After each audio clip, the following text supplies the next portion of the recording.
మరియొక ఉపమానము వారితో చెప్పెను. పరలోక రాజ్యము ఒకడు తీసుకొని తన పొలములో విత్తిన ఆవగింజను పోలియున్నది.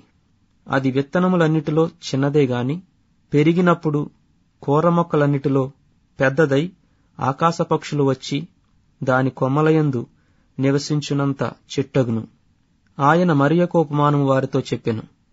పరలోకరాజ్యము ఒక స్త్రీ తీసుకుని పిండి అంతయు పులిసి పొంగు వరకు 3 కుంచముల పిండిలో దాచిపెట్టిన పుల్లని పిండిని పోలియున్నది.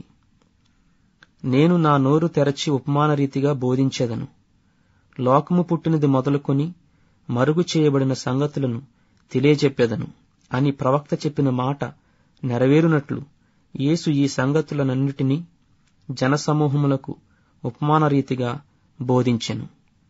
ఉపమానము లేక వారికేమీయూ బోధింపలేదు.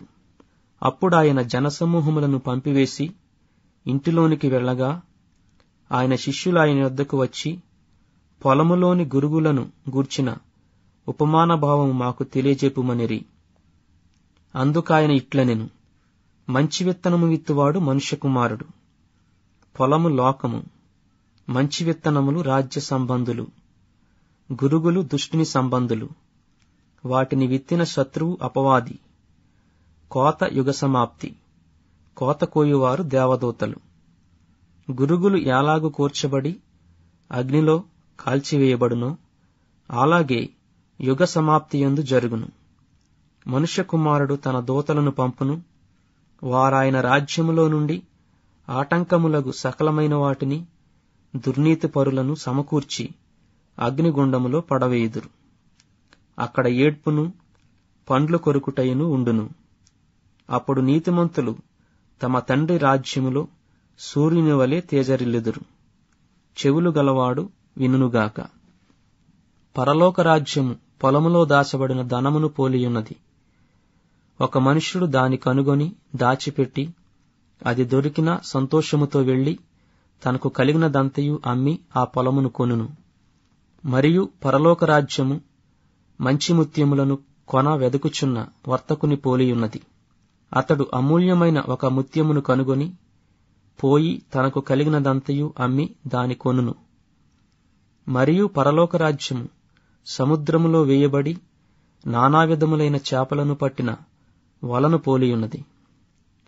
అది నిండినప్పుడు దానిని దరికిలాగి కూర్చుండి మంచివాటిని గంపలలో చేర్చి చెడ్డవాటిని బయట పారవేయుదురు. అలాగే యుగ సమాప్తియందు జరుగును. దేవదూతలు వచ్చి నీతిమంతులలో నుండి దుష్టులను వేరుపరిచి వీరిని అగ్నిగుండంలో పడవేయుదురు. అక్కడ ఏడ్పును పండ్లు కొరుకుటయును ఉండును. వీటినన్నిటినీ మీరు గ్రహించితిరా అని వారిని అడుగగా వారు గ్రహించితిమనిరి.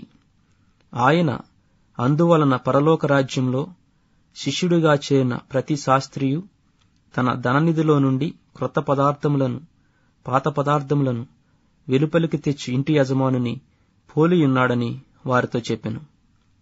యేసు ఈ ఉపమానములు చెప్పి చాలించిన తరువాత ఆయన అక్కడి నుండి వెళ్లి స్వదేశమునకు వచ్చి సమాజ మందిరములలో వారికి బోధించుచుండెను.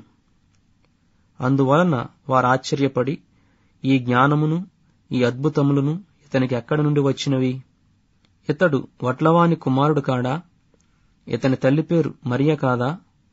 యాకోబు, యోసేపు, సీమోను, యూదా ఎనువారు ఇతని సోదరులు కారా? ఇతని సోదరీమణులందరూ మనతోనే ఉన్నారు కారా? ఇతనికి ఈ కార్యములన్నీయు ఎక్కడి నుండి వచ్చినని చెప్పుకొని ఆయన విషయమై అభ్యంతరపడిరి.